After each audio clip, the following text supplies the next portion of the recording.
मेरा नाम इशिका है। मेरा ताल्लुक़ एक अमीर फैमिली से है। मेरे पापा एक बिजनेसमैन थे और काफ़ी ज़्यादा लोग उन्हें जानते थे। हम 3 बहनें थीं, हमारा कोई भाई नहीं था। मम्मी पापा के साथ हम खुशहाल ज़िंदगी गुजार रहे थे। घर में वह हर चीज़ मौजूद थी जिसकी तमन्ना कोई भी इंसान करता है।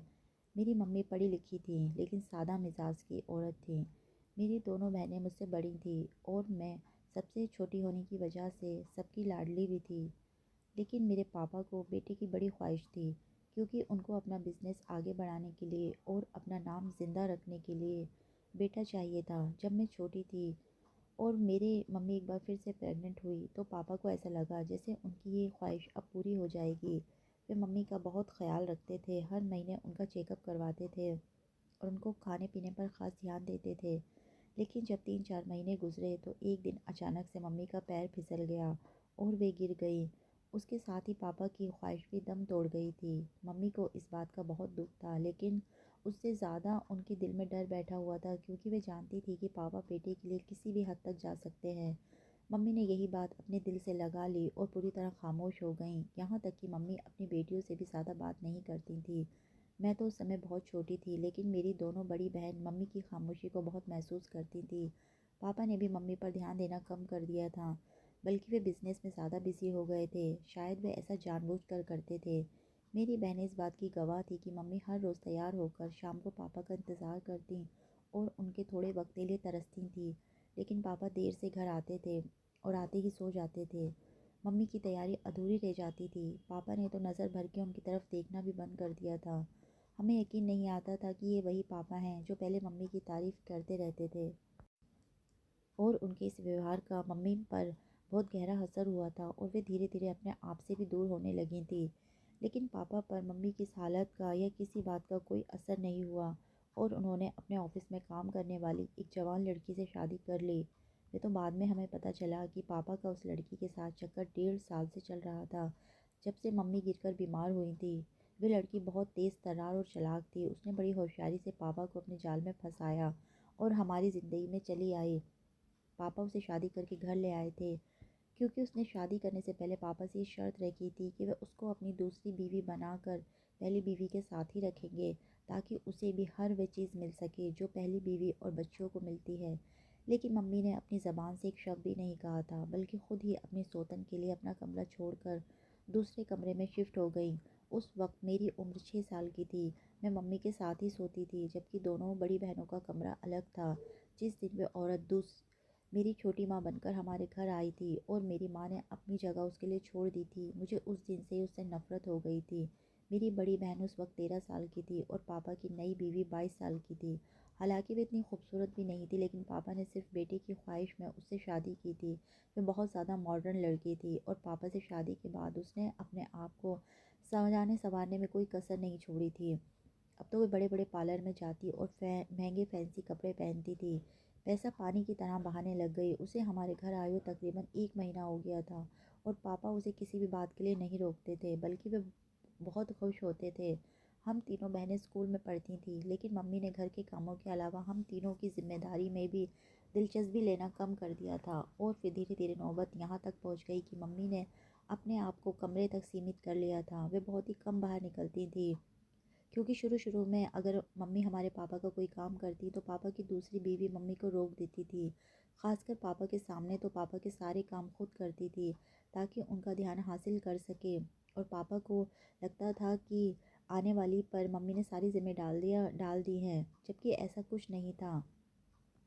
जब पापा घर नहीं होते तो आराम से अपने कमरे में लेटी रहती, किसी काम में दिलचस्पी नहीं लेती थी। लेकिन जैसे ही पापा घर आते पूरी तरह एक्टिव हो जाती और तो और पापा के सामने वह हम तीनों से भी प्यार जताने की कोशिश करती थी, जबकि उनकी गैर मौजूदगी में वह हमें अपने आसपास भी फटकने नहीं देती थी।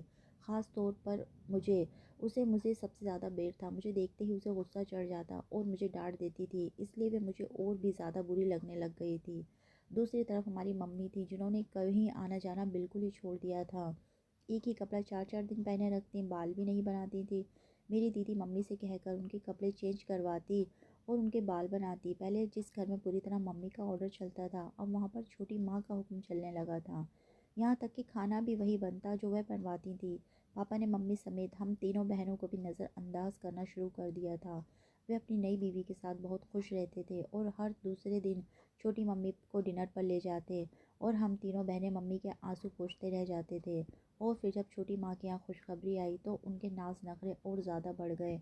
अब तो वह हिल के पानी भी नहीं पीती थी और पापा ने मेरी दोनों बड़ी बहनों को भी सख्ती से चेतावनी दे दी थी कि नौकर तो अपना काम करते हैं, लेकिन तुम लोगों ने भी अपनी छोटी माँ का ख़ास ख्याल रखना है। मेरी दोनों बड़ी बहनें पापा से डरती थीं और उनका कहना भी मानती थी, क्योंकि उनको मालूम था कि अगर पापा की बात नहीं मानेंगे तो वह मम्मी को तंग करेंगे। इसलिए वे छोटी माँ की एक आवाज़ पर भागी भागी आती थी, जबकि मैं ऐसा नहीं करती थी। छोटी मम्मी अगर मुझे कभी आवाज़ देती तो मैं जानबूझकर उनका काम नहीं करती और पापा मुझे डांट देते थे। जब छोटी मम्मी के यहाँ बेटी की पैदाइश हुई तो पापा की खुशी की इंतहा न रही। उन्होंने पूरे शहर में मिठाई बांटी, अपने वर्कर्स की तनख्वाह भी बढ़ा दी और घर में काम करने वाले नौकरों को भी कपड़े और तोहफे भी दिए। सारे जहां में खुशियां मनाई और एक बहुत बड़ा जश्न किया, लेकिन उस खुशी में वे हमारी माँ और हमें भूलते जा रहे थे। उन्होंने फंक्शन में एक मर्तबा भी मम्मी को आने के लिए नहीं कहा और जब पहली बार मम्मी ने उस बच्चे को अपनी गोद में उठाने की कोशिश की तो छोटी माँ ने फटाफट मम्मी को रोक दिया और अपना बेटा उठाकर सीने से लगा लिया।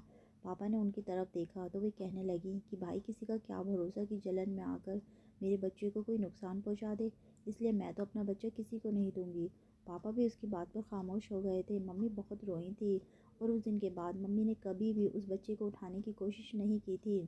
वह हमारा भाई था, लेकिन हम तीनों को भी इस बात की इजाज़त नहीं थी कि हम अपने भाई को गोद में उठाएं या हाथ भी लगाएं।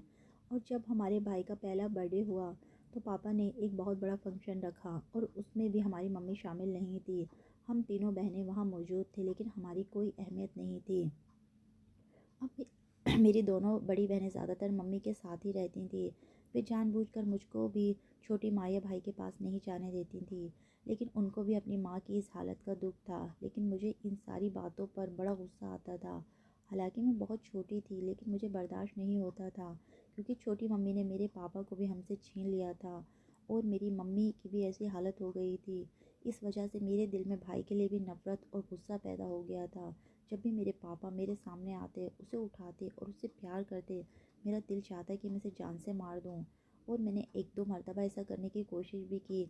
मैंने सोचा उसे नीचे गिराकर नुकसान पहुंचाऊं, लेकिन मैं ऐसा कुछ नहीं कर सकी।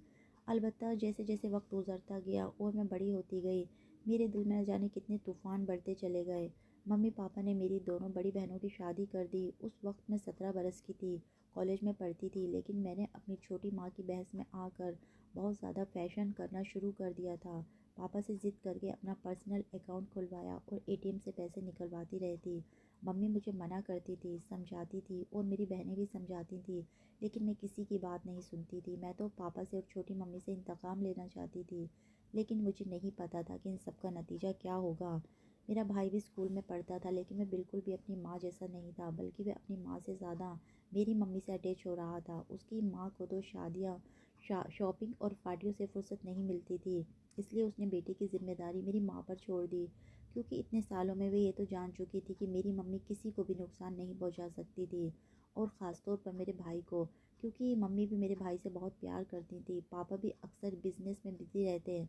ऐसे में भाई मम्मी के करीब आता गया और मम्मी भी उसकी वजह से पहले से काफ़ी नॉर्मल होती जा रही थी। अक्सर उसके साथ हंसने बोलने लग जाती तो मुझे भी अच्छा लगता, इसलिए मैंने भाई को किसी किस्म का नुकसान पहुंचाने का इरादा बदल दिया था। लेकिन मेरे दिल में छोटी माँ के लिए नफ़रत कम नहीं हो रही थी। मैंने उसको ज़िद में आकर अपने आप को इतना बिगाड़ लिया कि कभी कभी मुझे खुद पर भी हैरत होती कि मैं ऐसा कैसे कर सकती हूँ। लेकिन यही सच था, मैंने बहुत ज़्यादा शॉपिंग शुरू कर दी थी। पार्टी और आउटिंग मेरा पसंदीदा शौक़ था। मेरा फ्रेंड सर्कल बहुत बड़ा था। कॉलेज में मैं अपने खुले दिल की वजह से बड़ी मशहूर थी। अगर 10 लोग भी मेरे साथ होते तो मैं किसी को भी बिल पे नहीं करने देती। जब मैं इंटर में थी तो मेरी क्लास में एक लड़का आया। वे न्यू एडमिशन था और बड़ा हैंडसम लड़का था। क्लास की लड़कियां उसे देखकर आहें भरने लगती थी, लेकिन मैंने उसकी तरफ कोई ध्यान नहीं दिया था। एक दिन किसी काम के सिलसिले में हमारी बात हुई तो बातों बातों में बहुत आगे निकल गई। उसके बाद अक्सर हम कॉलेज में एक साथ नज़र आने लगे। उसका नाम राहुल था। वह पढ़ने में काफ़ी तेज़ था, जबकि मैं तो सिर्फ माँ बाप का पैसा उड़ाने के लिए जाया करती थी। पढ़ाई में मेरी कोई दिलचस्पी नहीं थी, लेकिन वह मुझे पढ़ाई पर ध्यान देने को अक्सर कहता था। मैं उसकी बात को मजाक में टाल देती थी। उससे मेरी अच्छी दोस्ती होती जा रही थी, लेकिन एक दिन उसने मुझे जो बात मुझसे कही वह मुझे बहुत अजीब लगी थी। उस दिन मैं जीन्स पहनकर कॉलेज के फंक्शन में गई तो उसने मुझसे कहा कि लड़कियां हमेशा ढीले ढाले कपड़ों में अच्छी लगती हैं और अगर सलवार सूट पहने तो क्या ही बात है। मैंने उसकी बात पर उसे भोंदू होने का ताना दिया था और कहा था कि आज के दौर में कौन ऐसा लड़का है जो लड़कियों से इस तरह की डिमांड करता है। तो वह कहने लगा, मैं तो ऐसा ही हूँ और जो मेरी लाइफ पार्टनर बनेगी उसमें भी मैं यही उम्मीद रखूँगा कि वे संस्कारी कपड़े पहने। तो मैंने उसका बहुत मजाक उड़ाया, लेकिन उस वक्त मुझे अंदाज़ा नहीं था कि कुछ अरसे बाद मैं खुद उसकी मोहब्बत में गिरफ़्तार हो जाऊंगी। राहुल की बातें और उसका बिहेवियर बहुत अच्छा था। मैं उसकी फ़ैमिली के बारे में कुछ नहीं जानती थी, लेकिन मैं ये जानती थी कि वह किसी अच्छी फ़ैमिली से बिलोंग करता है। आहिस्ता आहिस्ता जब मैं उससे मोहब्बत करने लगी तो मेरा दिल चाहता कि मैं उसके बारे में ज़्यादा से ज़्यादा जान सकूं, लेकिन मैं खुद से उससे इजहार नहीं करना चाहती थी। बल्कि मैं तो ये चाहती थी कि वह मेरी मोहब्बत में पागल होकर मुझसे इजहार करे, और इसी ख्वाहिश में मेरा कॉलेज पूरा हो गया। मैंने बीएससी के बाद पढ़ाई को बाय कह दिया और राहुल यूनिवर्सिटी में चला गया। लेकिन फ़ोन पर हमारी बातचीत होती रहती थी। पर मेरे शौक़ अब भी वही थे। मैं जो चाहती थी वही करती थी। दोस्तों के साथ गैदरिंग, पार्टी और शॉपिंग, उसके अलावा मेरी ज़िंदगी में कुछ भी नहीं रहा था। लेकिन दिल ही दिल में उसका इंतज़ार कर रही थी कि कभी राहुल आए और मुझे प्रपोज़ करे तो मैं उसके साथ अपनी नई ज़िंदगी की शुरुआत करूं। और फिर दिन भी आ गया। हम मिले कुछ ही महीने हो चुके थे, लेकिन फ़ोन पर बातचीत रहती थी। उस रात उसने फ़ोन पर बात करते हुए मुझसे कहा कि कहीं मिलते हैं, क्योंकि मुझे तुमसे कुछ ज़रूरी बात करनी है। मैं बड़ी खुश हो गई और मैंने फ़ौरन उसे एक रेस्टोरेंट में खाने पर बुला लिया। अगले दिन मैं जब तैयार होने लगी तो मुझे उसकी बात याद आ गई। तो मैंने अपनी अलमारी से सलवार कमीज़ और दुपट्टा निकाल कर पहन लिया और लाइट मेकअप करके उससे मिलने चली गई। जब मैं वहाँ पहुँची तो वह पहले से बैठा मेरा इंतज़ार कर रहा था और मुझे देखकर खड़ा हो गया। उसकी आंखों में बेयकीनी और अजीब सी कशमकश थी। ऐसा लग रहा था जैसे वह मुझे देखकर बहुत खुश हुआ है, लेकिन वे किसी तरह ज़ाहिर नहीं करना चाहता था। मगर उसकी आंखें सब कुछ कह रही थी। फिर हम बैठ गए। उसने मेरी तारीफ़ की तो मैं जैसे हवाओं में उड़ने लगी। खाना ऑर्डर करके मैंने उससे पूछा कि यार किस सिलसिले में मिलना चाहते थे। तो सबसे पहले उसने मुझे अपनी जॉब का बताया। उसकी एक अच्छी जगह जॉब लग गई थी और उसने कहा कि आज का खाना भी उसी की तरफ से होगा। मुझे ये सुनकर बहुत खुशी हुई। मैंने उसे मुबारकबाद दी और पूछा कि वह बात बताओ जिसकी वजह से तुमने मुझे यहाँ बुलाया है। वह मुस्कुराने लगा और कहने लगा कि तुम सिर्फ खूबसूरत ही नहीं हो, एक अच्छे दिल की मालिक भी हो। उसने कहा कि मुझे तुमसे एक बात कहनी थी। जब से हम कॉलेज से मिलकर अलग हुए हैं, मेरे दिल से तुम्हारा ख्याल हटा ही नहीं है। अभी कुछ टाइम से ही मुझे रियलाइज़ हुआ कि मैं तुम्हारे बगैर नहीं रह सकता, शायद इसलिए कि मैं तुमसे मोहब्बत करने लगा हूँ। ये सुनकर मैं भी मुस्कुराने लगी, क्योंकि ये वह शब्द थे जो मैं काफ़ी समय से सुनना चाहती थी।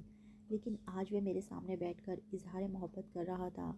तो मैंने थोड़ा अपनी कदर बढ़ाने का सोचकर उससे कहा कि अगर तुम मुझसे मोहब्बत करते हो तो मैं तुम्हारी मोहब्बत की कदर करती हूँ। लेकिन क्या ये मोहब्बत सिर्फ दिल लगी है या तुम वाकई में मुझे लेकर सीरियस हो। वे कहने लगा कि मैं तुमसे शादी करना चाहता हूँ, इसलिए तो मैंने तुम्हें आज यहाँ बुलाया है। ये सुनकर तो मेरा दिल किया कि मैं वहीं पर भांगड़ा करूँ, लेकिन मैं बड़ी मुश्किल से खुद पर कंट्रोल करके बैठी रही। मैंने उससे उसकी फैमिली के बारे में पूछा तो उसने बताया कि हम मिडिल क्लास घराने के हैं। घर में मेरी मम्मी है और एक छोटा भाई है। पापा का देहांत हो चुका है, लेकिन पापा की कुछ ज़मीन है जिससे हर महीने खर्चा आता है, और अब मेरी भी अच्छी जॉब हो गई है। तो क्या तुम्हारे घर वाले मुझे कबूल कर लेंगे, क्योंकि तुम तो बहुत अमीर फैमिली से हो। उसकी ये बात सुनकर मैं हंसने लगी। मैंने उससे कहा कि ज़िंदगी तुम्हारे साथ मुझे गुजारनी है, मेरे घर वालों को नहीं। इसलिए ये फ़िक्र नहीं होनी चाहिए कि वे तुम्हें कबूल करेंगे या नहीं। वे मेरी बात सुनकर हैरत से मुंह ताकता रहा। मैं तो खिलखिलाकर हंस पड़ी। फिर मैंने उससे कहा कि मुझे तुम दिलो जान से कबूल हो और जब तुम चाहोगे मैं तुमसे शादी कर लूँगी। तो वह भी खुश होकर मेरी तरफ देख रहा था। फिर मैंने उससे कहा कि मेरे घर में मेरे पापा और मेरी 2 माँ हैं और किसी को भी हमारी शादी पर एतराज़ नहीं होगा, और अगर हुआ भी तो मुझे इस बात से कोई परवाह नहीं है। मैं हर हाल में तुमसे शादी करूँगी। मैंने ये कहा तो वह खुश हो गया और उसने मुझे एक अंगूठी गिफ्ट की, जो मैंने उसी वक्त पहन ली। घर आने के बाद मैंने मम्मी से इस बारे में बात की तो मम्मी ने कहा कि मुझे कोई एतराज़ नहीं है अगर वे तुम्हें पसंद है, लेकिन मैं नहीं जानती कि तुम्हारे पापा का क्या फ़ैसला होगा। हो सकता है वे इस रिश्ते को कबूल ना करें, क्योंकि तुम तो जानती हो तुम्हारे पापा अपने स्टेटस को लेकर कितने कॉन्शियस हैं। और फिर तुम्हारी छोटी माँ के बारे में भी मैं कुछ नहीं कह सकती। मैं मम्मी की बात सुनकर गुस्से में आ गई। मैंने उनसे कहा कि मुझे पापा की दूसरी बीवी की कोई परवाह नहीं है, मुझे सिर्फ आपकी परवाह है और मेरे लिए आपकी इजाज़त बहुत ज़रूरी है। अगर आप राज़ी हैं तो मुझे किसी और की कोई फ़िक्र नहीं। मुझे पता था कि मम्मी पापा के सामने बात करने की हिम्मत नहीं करेंगी, इसलिए मैंने खुद से पापा से बात करने का फ़ैसला किया। और मैं मौका देख रही थी कि जिस दिन छोटी माँ घर पर ना हो उस दिन पापा से अकेले में बात करूँगी। लेकिन काफ़ी दिनों से मुझे ऐसा मौका नहीं मिल रहा था। और फिर बड़ी मुश्किल से एक दिन पापा घर में मौजूद थे और छोटी माँ कहीं बाहर गई हुई थी, तो मैंने पापा से बात करने की हिम्मत की।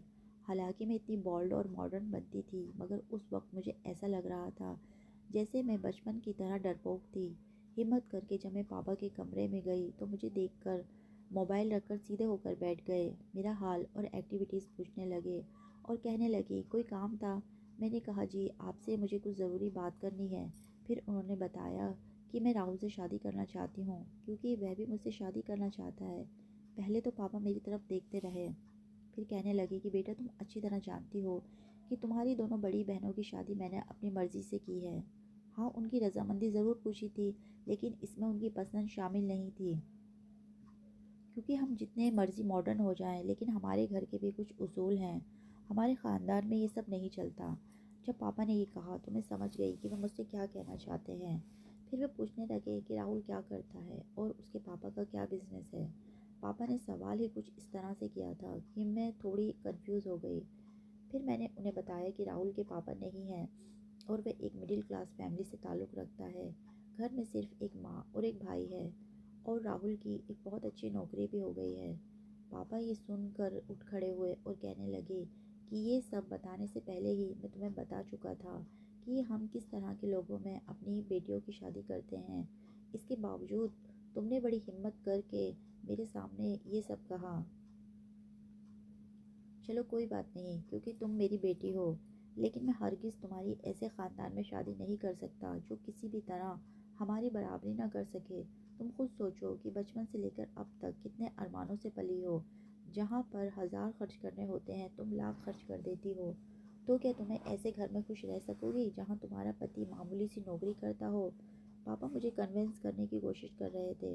उन्हें अभी तक गुस्सा नहीं आया था, इसलिए मैंने मौके का फ़ायदा उठाते हुए उनसे कहा कि पापा मैं राहुल के साथ खुश रहूँगी, क्योंकि हम एक दूसरे को पसंद करते हैं। मेरी बात सुनते ही पापा को गुस्सा आ गया। वे कहने लगे मैं तुम्हें इतनी देर से कुछ समझाने की कोशिश कर रहा हूँ। ज़िंदगी मोहब्बत और प्यार से नहीं गुजरती, बल्कि अच्छे लाइफस्टाइल के लिए पैसे की ज़रूरत होती है। और मिडिल क्लास फैमिली के लड़के को एक घर बनाने में पूरी ज़िंदगी गुजार देते हैं। वे तुम्हें क्या खाक खुश रख सकेगा। लेकिन मैं अपनी ज़िद पर कायम थी। मैंने पापा से कह दिया कि मैं शादी करूँगी तो सिर्फ राहुल से। उस वक्त पापा ने मेरे मुंह पर एक थप्पड़ मारा और कहा कि शादी तो तुम्हारी वहीं होगी जहाँ मैं बात चला रहा हूँ।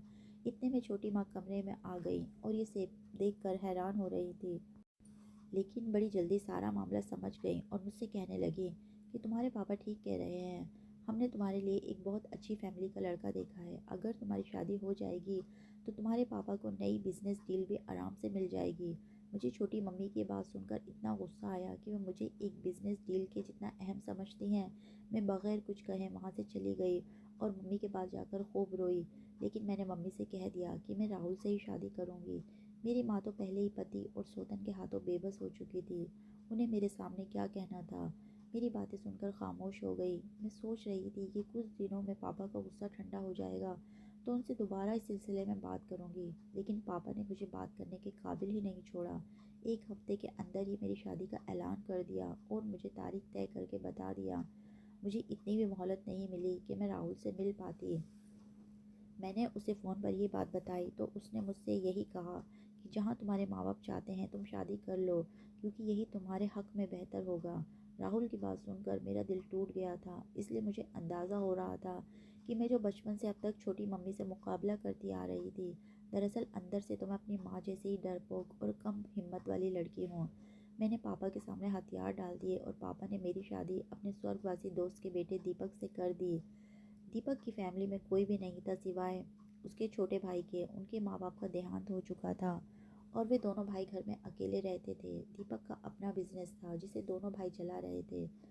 मेरे दहेज में पापा ने बहुत कुछ दिया था, लेकिन मेरा दिल बिल्कुल भी खुश नहीं था।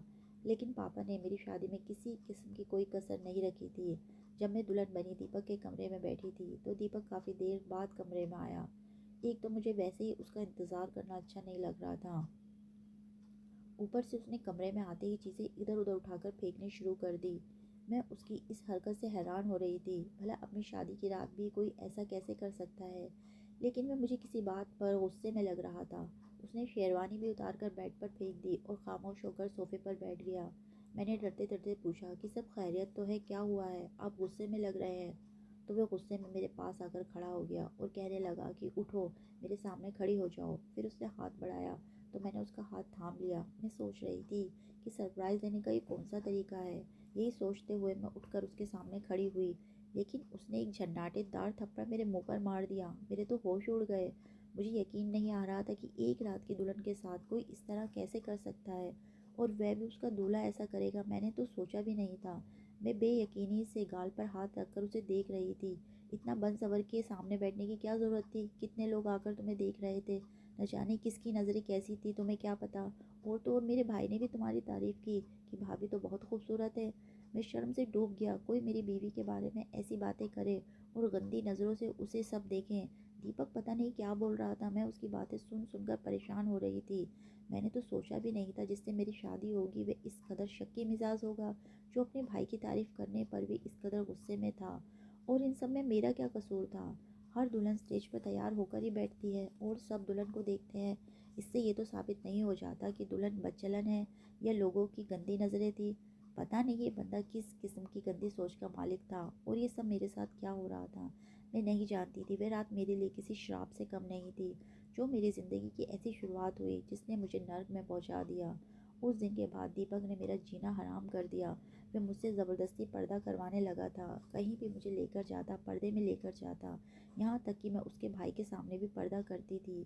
मुझे ऐसा लग रहा था कि मैं जितनी आज़ाद ज़िंदगी गुजार रही थी, मुझे उन सब की इतनी बड़ी सज़ा मिल रही थी। उसका जब दिल चाहता मुझ पर हाथ उठाने लग जाता और जब दिल चाहता मुझे मेरी ही नज़रों में गिरा देता था, मुझ पर गंदे गंदे इल्ज़ाम लगाता था। मेरी ज़िंदगी बद से बदतर हो गई थी। फिर जब मेरी शादी को अभी कुछ ही महीने गुजरे थे तो दीपक का एक एक्सीडेंट हो गया जिसमें वो बुरी तरह से ज़ख्मी हो गया था। पूरा 1 महीना अस्पताल में एडमिट रहने के बाद जब डिस्चार्ज होकर घर आया तो उसकी दोनों टांगें और एक बाजू पूरी तरह से बेकार हो चुके थे। लेकिन उसकी ज़ुबान उसी तरह आग उगलती थी। वे कहता था कि अब तो तुम अय्याशी करने के लिए आज़ाद हो।